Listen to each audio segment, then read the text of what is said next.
오늘 말씀의 제목은 보이지 않는 것에 감사하라라는 제목으로 하나님께 말씀을 올려드립니다. 우리가 무엇을 보느냐에 따라 우리의 삶이 달라진다고 합니다. 여러분은 지금 무엇을 보고 있습니까? 내가 무엇을 보느냐에 따라 나의 삶의 방향이 달라진대요. 그렇다면 우리가 무엇을 봐야 될까? 말씀을 준비하면서 우리 그리스도인들에게 있어서 무엇을 보아야 할까라는 그런 의문점에서 말씀을 준비해 보았습니다. 사람의 시력은 보통 1.0을 기준으로 합니다. 여러분들 시력이 몇입니까? 제 시력은 몇일 것 같아요? 2.0입니다. 네.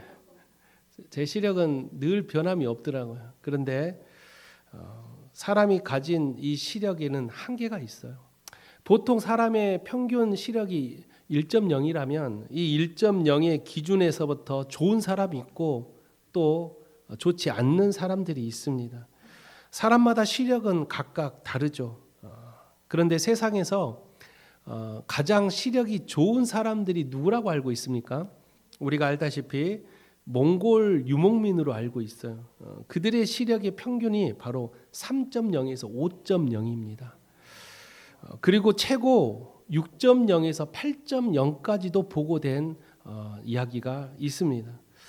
이렇게 정말 상상을 초월할 만큼 이 몽골 유목민족들은 시력이 좋은데 더 놀라운 사실은 이들보다 더 좋은 사람들이 있어요. 이 태국에 살고 있는 모겐족이라는 사람들인데 이 모겐족의 사람들의 평균 시력은 5.0에서 9.0까지의 시력을 가지고 있다고 합니다. 그만큼 사람들이 가지는 이 시력은 천차만별인데 중요한 건 아무리 사람의 시력이 좋다 할지라도 사람에게는 두 가지의 한계가 있어요. 첫 번째 한계는 물리적 한계예요. 이 물리적 한계라는 것은 인간이 보는 이 물체를 구별할 수 있는 시력인데 이 구별할 수 있는 시력은 약 10m에 떨어져 있는 물체를 3mm의 크기까지 작은 것까지 구별할 수 있는 시력을 가질 수 있대요. 10m. 그리고 가장 가까이에 있는 25cm에서 0.1mm의 물체를 구별할 수 있는 물리적 한계가 있어요. 그걸 넘어가면 구별할 수가 없어요. 이게 인간이 가진 물리적 한계의 시력이에요. 아무리 시력이 좋아도 그 한계를 사람들은 다 가지고 있다라는 거예요.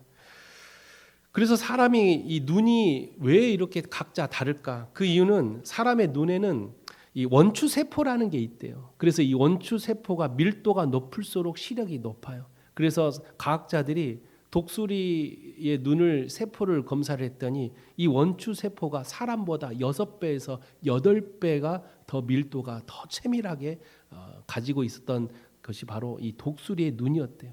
그래서 우리 사람도 이 원추 세포가 깨지거나 이 밀도가 흩어지면 시력은 점점점 떨어지게 된다라는 것이죠. 그런데 제가 여러분에게 소개하고 싶은 우리가 가진 인간의 시력이 아니에요. 저는 여러분에게 오늘 그리스도인이 가진 또 다른 시력이 있어요. 사람들 모두가 다 시력이 있지만 그리스도인들에게는 또 한 가지의 시력이 더 있는데 그 시력이 무슨 시력이냐? 바로 영적인 시력이라는 거예요. 이 영적인 시력은 육체가 보는 이 시력과는 다릅니다. 왜냐? 육체의 시력은 한계가 있다고 말씀을 드렸잖아요. 영적인 시력은 한계가 없어요. 왜 한계가 없을까요? 육체의 시력은 인간 스스로 보는 시력이라면 영적인 시력은 내가 보는 게 아니에요. 주님을 통해 세상을 보는 시력이에요. 내가 보는 세상이 아니라 하나님의 눈으로 세상을 보는 시력. 이게 바로 영적인 시력인데 그렇다면 이 영적인 시력은 어떻게 하면 가질 수 있을까? 그 영적인 시력은 바로 믿음에서 가질 수가 있어요. 믿음으로부터 이 영적인 시력을 가질 수 있기에 우리가 이 영적인 시력을 우리가 모두가 가지려면 하나님 앞에 더 믿음으로 간구하고 하나님 앞에 엎드려야 된다는. 그래서 히브리서 11장 1절에 뭐라고 나와 있어요? 믿음은 바라는 것들의 실상이요 보이지 않는 것들의 증거다라고 말을 해요. 이 영적인 시력은 육체의 시력과는 다르게 하나님께서 약속하신 미래와 보이지 않는 실체를 볼 수 있는 능력이 바로 영적인 시력이에요. 이 육적인 시력은요, 여러분들 어떻게 하면 더 시력이 좋냐면 높은 곳에 올라갈수록 멀리 볼 수 있대요. 그게 이 지구가 가지고 있는 굴곡 때문에 그렇다고 합니다. 그래서 사람은 자기의 시선이 높은 곳에 있을수록 더 멀리 본다라고 말을 해요. 그런데 이것도 인간은 한계가 있어요. 아무리 높이 올라가도, 아무리 더 높은 곳에 올라가도 볼 수 있는 게 한계가 있습니다. 그러나 믿음의 눈으로 보는 이 영적인 시력은 한계가 없어서 아직 보이지도 않는 것까지도 이 영적인 시력은 우리가 볼 수 있는 그런 능력을 하나님 우리에게 주신다라는 거예요. 그래서 우리는 하나님 앞에 간구해야 돼요. 주님, 이 영적인 시력을 저희들에게 허락해 주시옵소서. 그래서 시편 기자가 시편 119편 18절에 이렇게 고백합니다. 내 눈을 열어 주소서. 주의 율법에서 놀라운 것을 보게 하소서. 눈이 있는데 눈을 열어달라고 하나님 앞에 고백을 해요. 그럼 이 시편 기자는 무슨 눈을 열어달라고 하는 거예요? 영적인 눈을 열어달라는 거예요. 내가 지금 보고 있는 눈이 있는데 주님, 나의 눈을 열어주소서 라고 고백하는 그 시편 기자의 그 고백은 육체의 눈이 아닌 영적인 눈을 말하는 거예요. 그 영적인 눈을 열 수 있는 분은 오직 주님 한 분밖에 없다라는.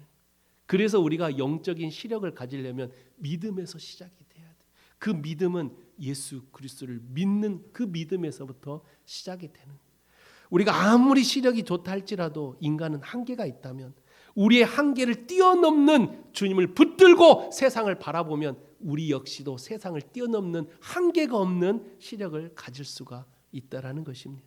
그런 영적인 시력을 여러분 모두가 가지시기를 주의 이름으로 축원드립니다. 아까 제가 서두에 뭐라고 말씀드렸냐면 우리가 무언가를 보느냐에 따라서 우리의 인생이 달라진다라고 말씀을 드렸어요.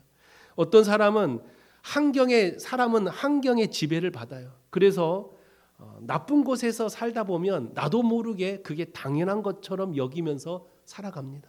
좋은 것을 가까이 하면 그게 당연히 나의 삶에 녹아들여서 내 삶도 좋아지는 거예요. 그래서 우리가 어렸을 때 부모들이 자녀들한테 뭐라고 말을 해요? 친구를 잘 사귀어라 라고 말을 해요. 그 말은 뭐냐?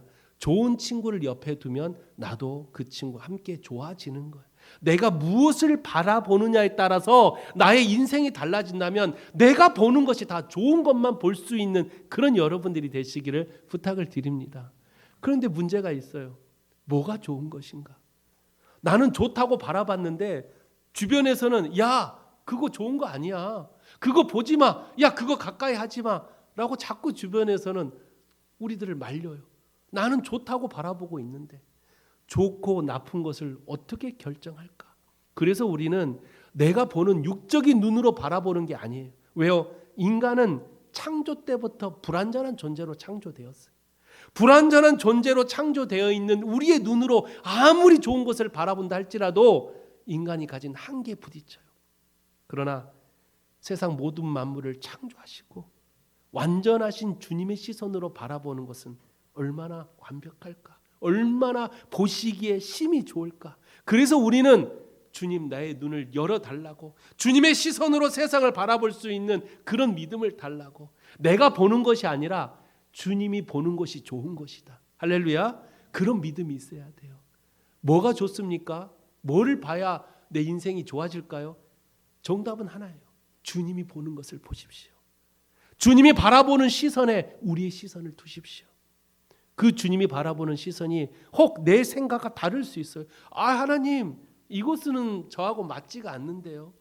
이 길은 너무나도 나하고는 맞지가 않아서 너무 힘든데요. 그러나 주님이 바라보는 그 시선과 내 시선을 함께 할 때 지금은 내게 고난과 역경이 올지라도 주님은 우리를 통해 놀라운 역사를 경험하게 해주신다라는. 그래서 아까 말했던 히브리서 11장 1절은 뭐라고요? 믿음은 바라는 것들의 실상이요 보이지 않는 것들의 증거가 되는 거예요. 그런 우리의 영적인 시력을 가지고 우리가 세상을 살다 보면 우리의 모습 또한 세상이 주지 못하는 놀라운 좋은 사람으로 우리의 삶이 변하게 된다라는 것입니다. 마태복음 6장 22절에 눈은 몸의 등불이래요.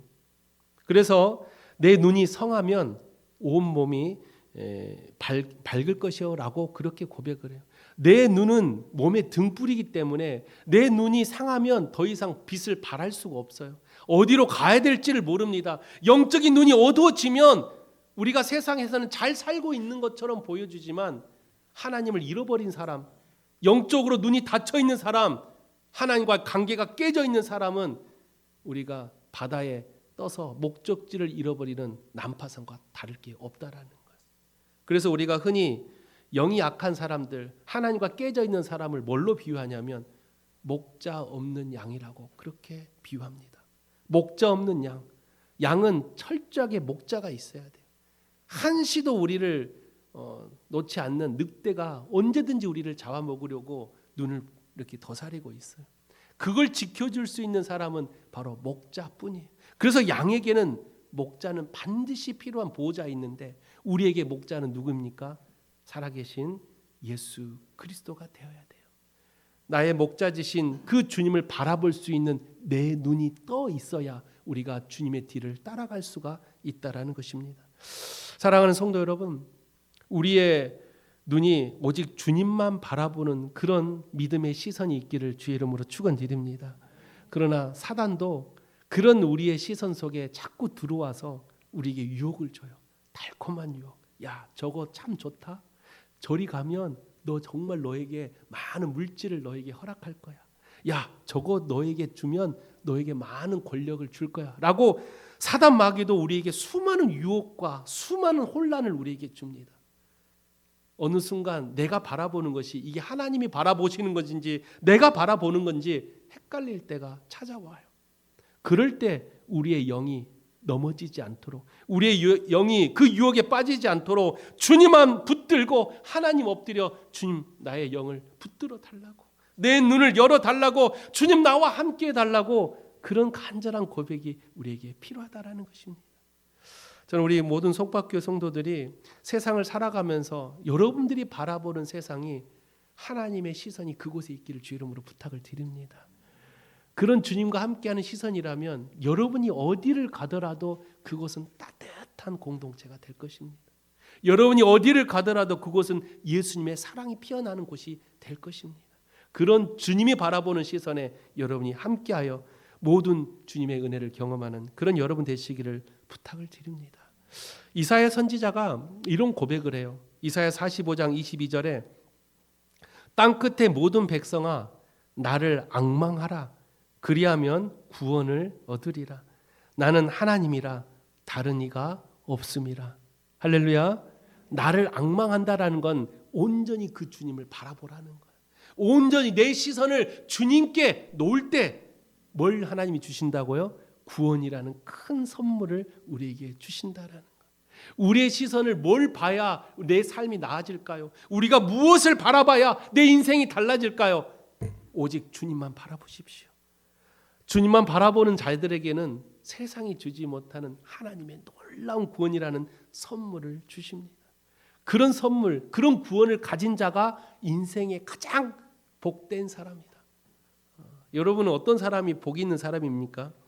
돈 많은 사람요? 아니면 권력이 높은 사람? 저도 어렸을 때 집이 너무 가난해서 좀 부잣집에 태어나는 게 그게 복이 있는 사람인 줄 알았어요. 제가 초등학교 때 그때 정말 동네 부자가 있었어요. 아직도 제 친구 이름을 까먹지 않습니다. 금용이, 이름부터가 금자가 들어가죠. 금용이 어떻게 그렇게 이름을 지었는지.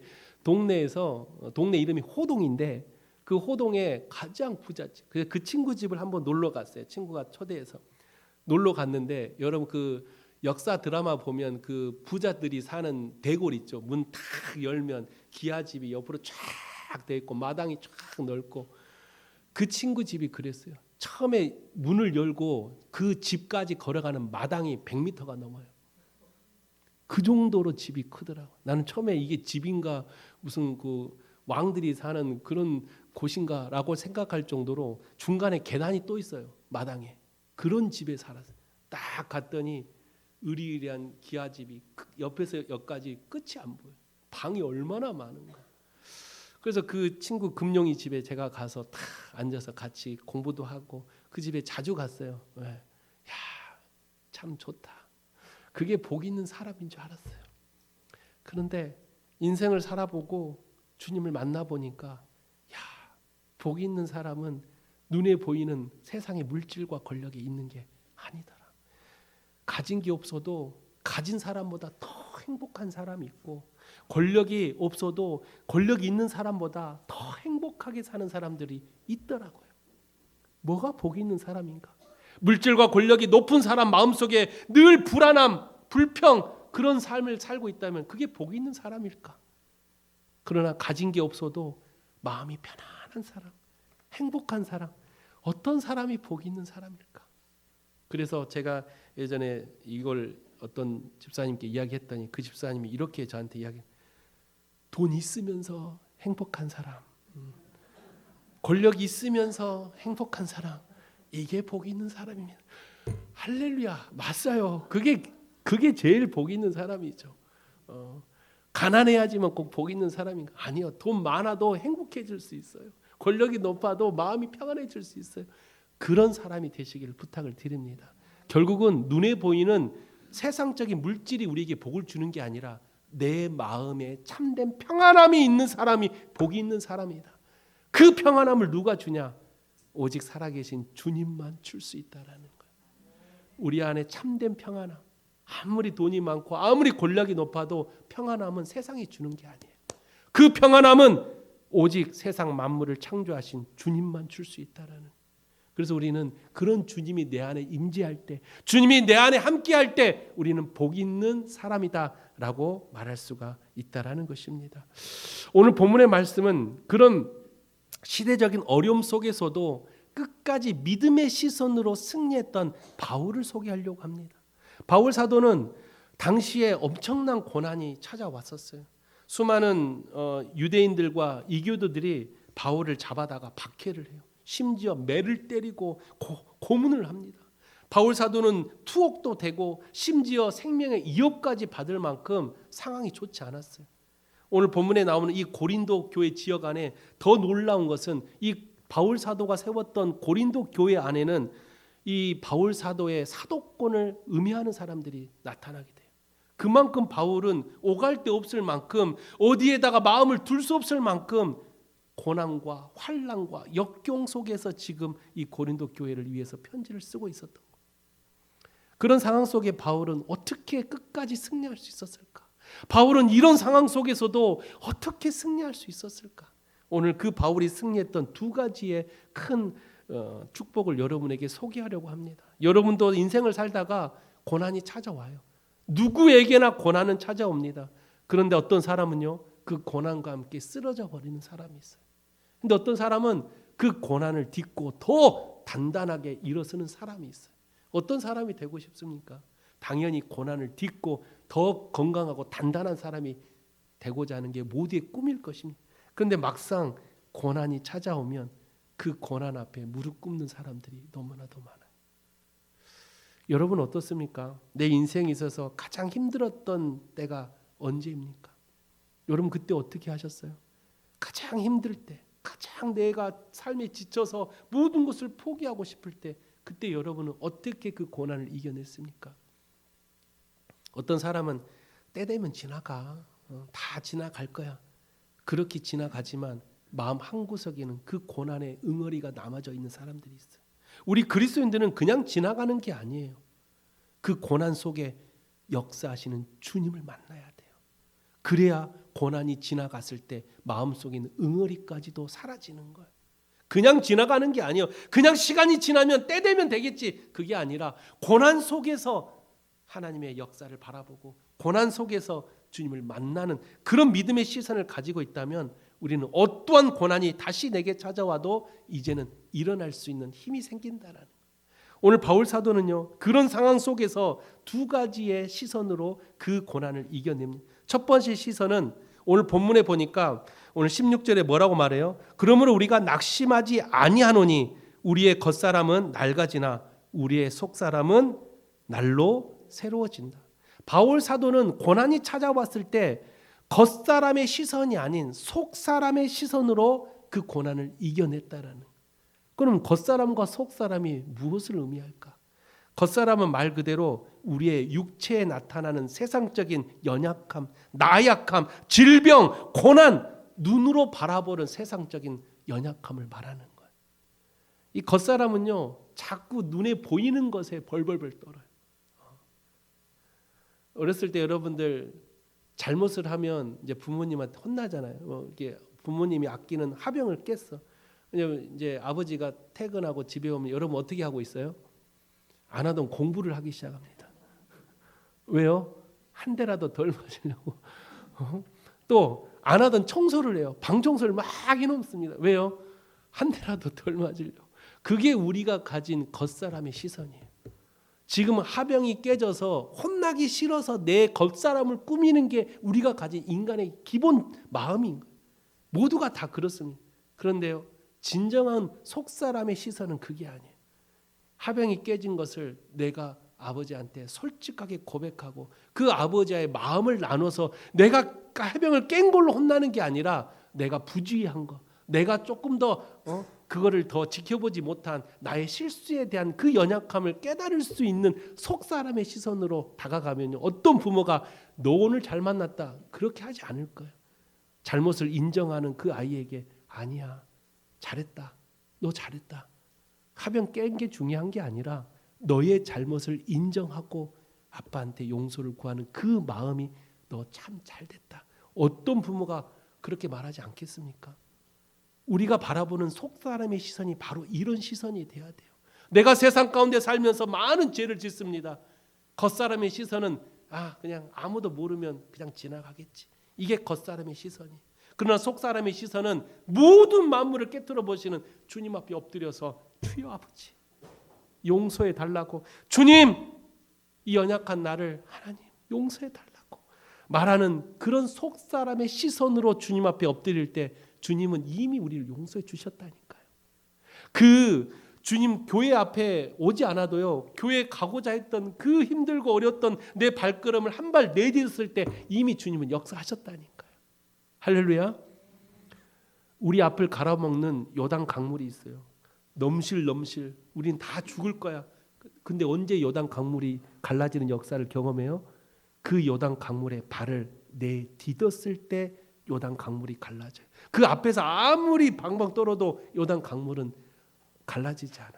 내 마음의 실천적인 믿음의 고백, 주님 죽으면 죽으리라는 마음으로 요단 강물에 발을 잠깐 담궜을 뿐인데 요단 강물이 갈라지는 그런 역사를 이스라엘 백성들이 경험하지 않았습니까?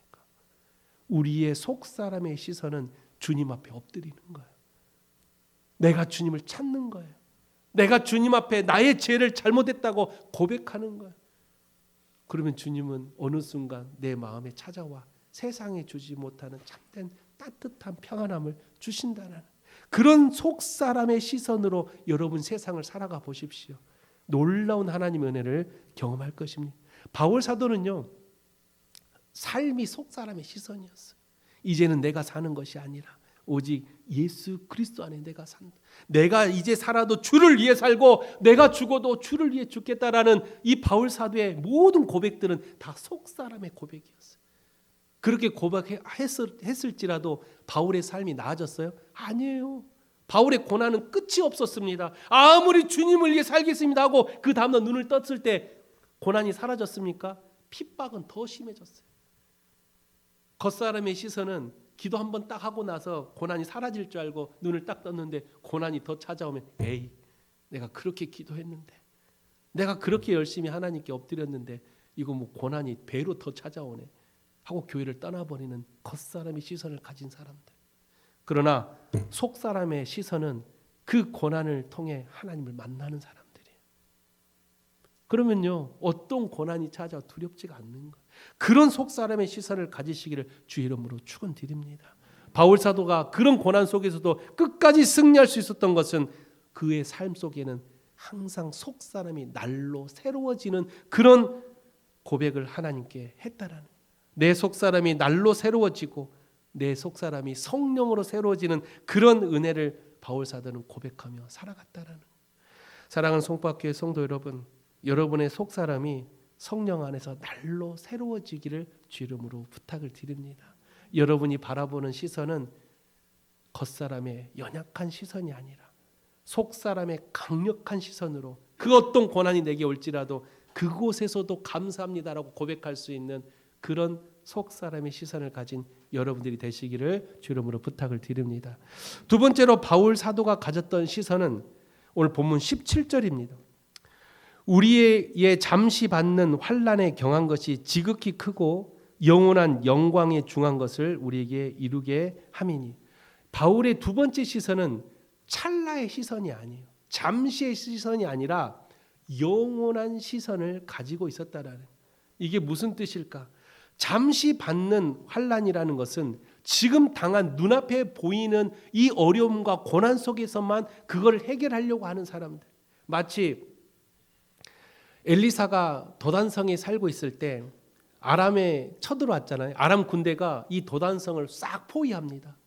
그때 아침에 엘리사의 종이었던 사안이 눈을 딱 떴더니 자기 성을 둘러싸고 있는 아람 군대를 보고 깜짝 놀라가지고 선생님 이제 우리 다 죽었습니다. 지금 우리 성을 아람 군대가 다 에워싸고 있어요. 우리 이제 죽었습니다. 그때 엘리사 선생님이 뭐라고 말합니까?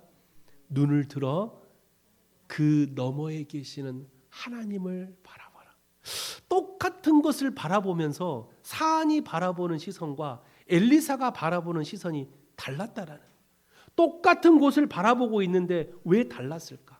사안은 잠시 지금 찰나의 시선으로 눈앞에 보이는 그 군병들 앞에 벌벌 떨고 있었어요.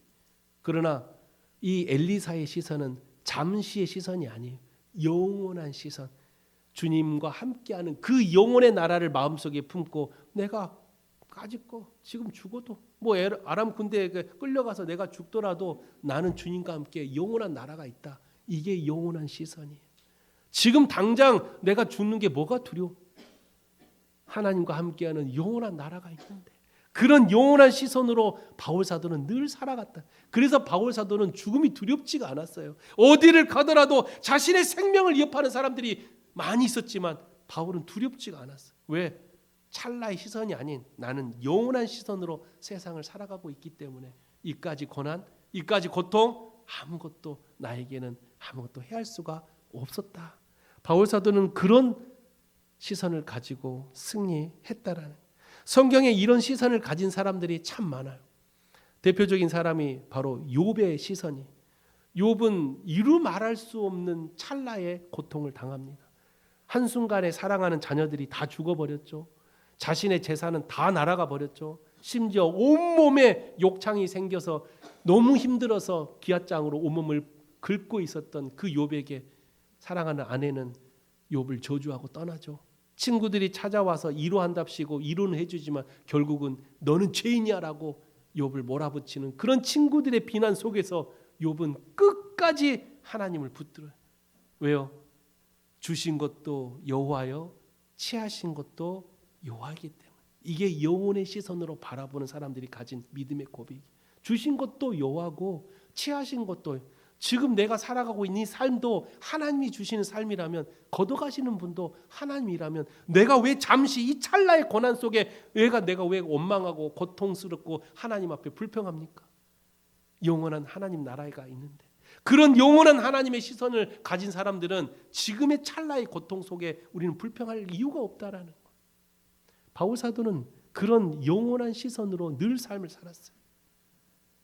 영원한 시선은 바로 우리가 함께하는 그 주님의 영원한 나라를 마음속에 품고 살아가는 그런 사람들이 누리는 시선이라는 것입니다. 사랑하는 성도 여러분, 여러분이 찾아오는 고난 누구에게나 찾아옵니다. 그러나 그 고난을 바라보는 찰나의 시선 앞에 무릎 꿇지 마십시오. 여러분 마음속에 영원한 시선을 가지시고 어디를 가더라도 그 고난이 주는 고통 속에 무릎 꿇지 마시고 그 고통을 넘어 계시는 하나님을 바라보는 영원한 시선을 가지시기를 주 이름으로 부탁을 드립니다. 오늘 바울 사도는 마지막 18절에 이렇게 고백합니다. 우리가 주목하는 것은 보이는 것이 아니요 보이지 않는 것이니 보이는 것은 잠깐이요 보이지 않는 것은 영원함이라. 이 영원한 시선을 가진 자가 되시기를 바랍니다. 제가 오늘 강고 시간에 말씀을 드렸죠. 오늘 추수감사절인데 도대체 무엇을 감사로 예배를 드려야 될까? 우리가 농사를 짓는 것도 아니고 우리가 늘 뭐 직장 다니고 월급 받는데 무슨 감사를 하나님께 올려드려야 될까? 여러분, 눈에 보이는 걸 가지고 감사 예배를 드리면요, 감사 예배 드릴 게 없어요. 왜요?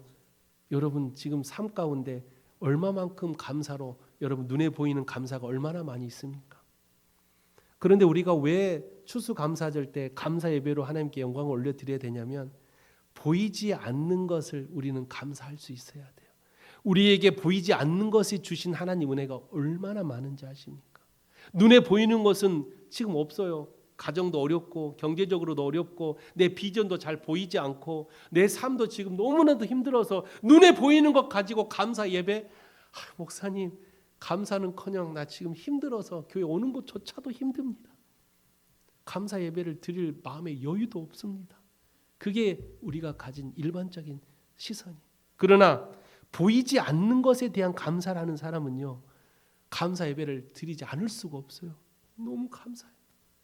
보이지 않는 것을 볼 수 있는 그런 영적인 시선을 가진 사람들은 주님께 받은 게 너무나도 많기에 감사 예배가 감사로 드릴 수 있는 놀라운 예배가 되는 거예요.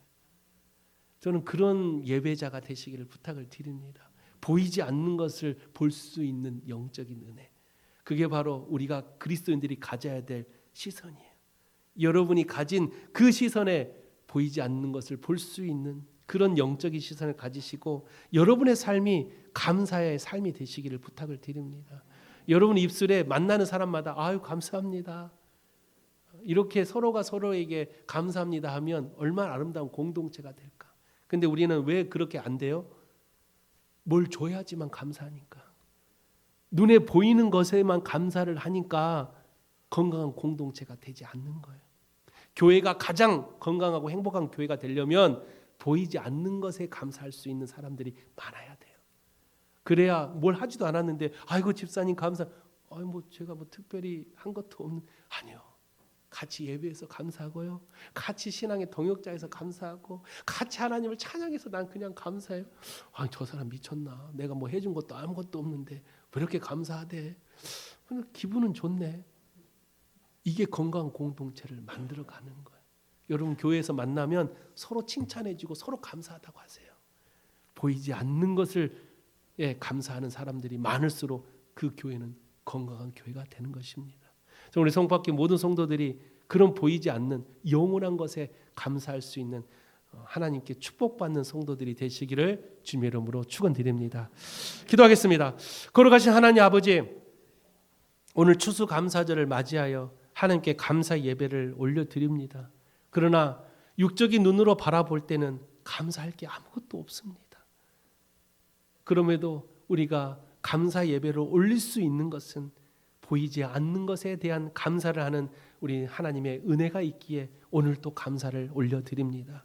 우리의 예배를 기뻐 받으시고 보이지 않는 것에 대한 감사를 할 수 있는 우리 모든 성도들이 되어 우리 성박교회가 하나님 보시기 가장 행복한 공동체가 될 수 있도록 주님께서 역사하여 주시옵소서. 우리 사랑하는 성도들이 서로 칭찬하며 감사하다라고 서로의 손을 잡아줄 수 있는 그런 공동체가 될 수 있도록 우리에게 영적인 시선을 허락해 주시고 찰나의 시선이 아닌 영원한 시선을 마음속에 품고 어떤 고난이 찾아올지라도 그 고난 속에 무릎 꿇는 게 아니라 그 고난 너머에 계시는 주님을 바라볼 수 있는 우리 살아가는 모든 성도들이 되게 하여 주시옵소서. 오늘도 모든 감사를 주께 올려드리며 살아계신 예수 그리스도 이름으로 기도하옵나이다. 아멘.